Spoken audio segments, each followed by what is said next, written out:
All right, everyone. Joe Biden has been a complete embarrassment in diplomacy already. The fact that there's a single person that enjoys his foreign policy is astonishing to me. For instance, he decides to repeal the so-called Muslim ban, which is a ban on travel to the United States from certain terrorist-stricken nations. Although the list isn't complete, admittedly, I was against Trump on not expanding it a bit further. He repeals that, but then now he's going to ban travel to India.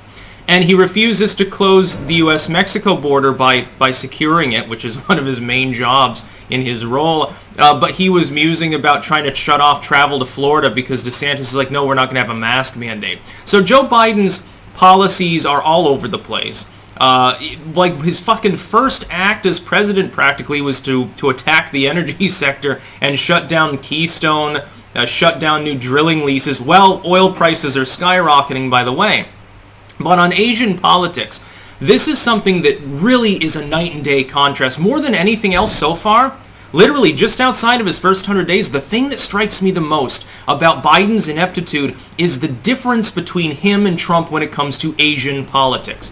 We saw this with his first major state meeting with an Asian official, which was the Prime Minister of Japan. That was only a week ago.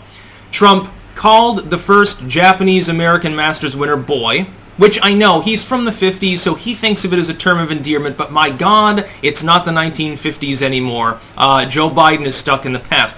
He's feeding the Prime Minister burgers. He initially didn't come down because he didn't feel well and basically left the Prime Minister waiting to be entertained by other people for several hours. It was a disaster.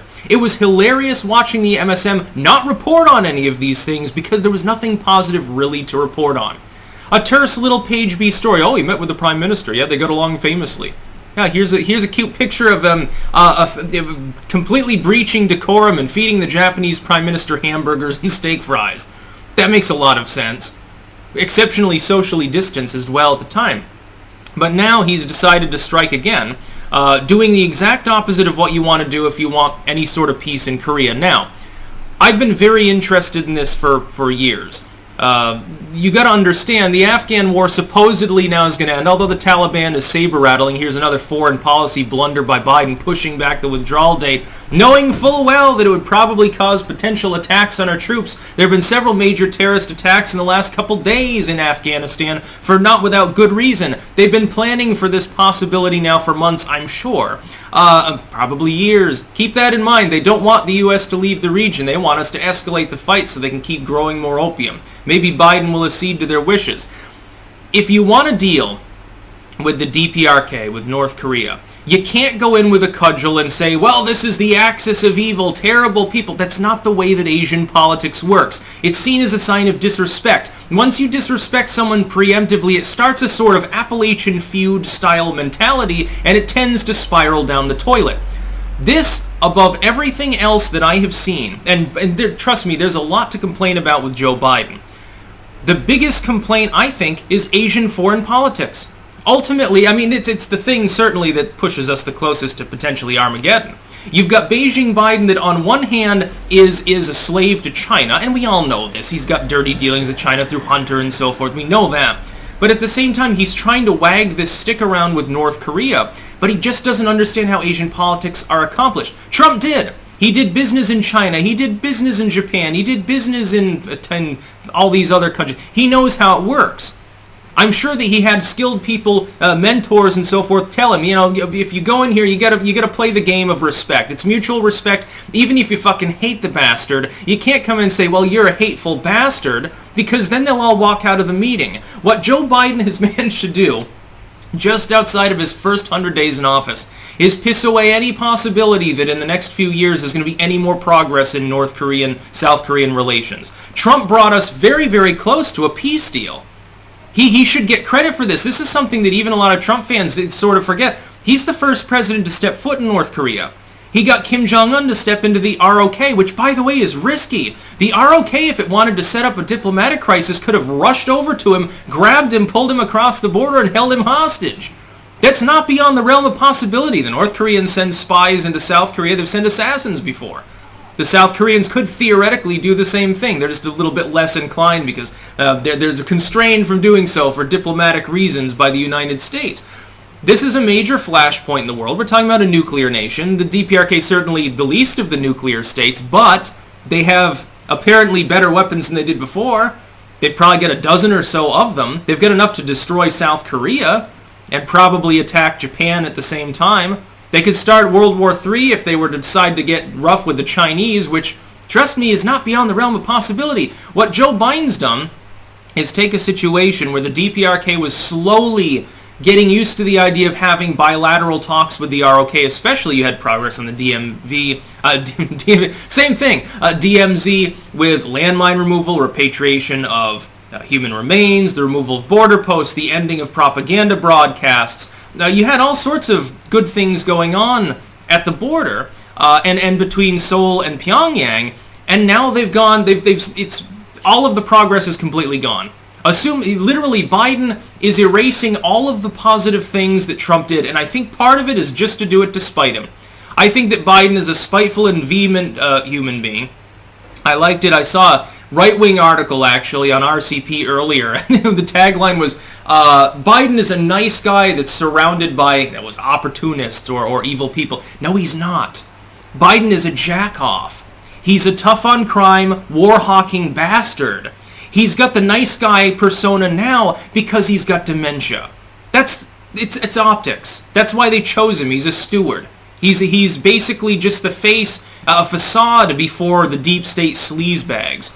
But on this, we're going to let the buck stop there because really he is the key diplomat now, is he not? If he makes a speech saying, hey, North Korea's nukes are a big problem and we're going to be talking about this, they're a state sponsor of terror and all this other Bush-sounding bullcrap. It's funny. I love it. I'm looking at the comments below, right? Below his statement on Twitter when it's been reported on by NPR or whatever. I'm seeing liberals, Democrats, lemmings, smooth brains, morons, cretins, whatever synonym you want, applauding him for essentially war-hawking rhetoric.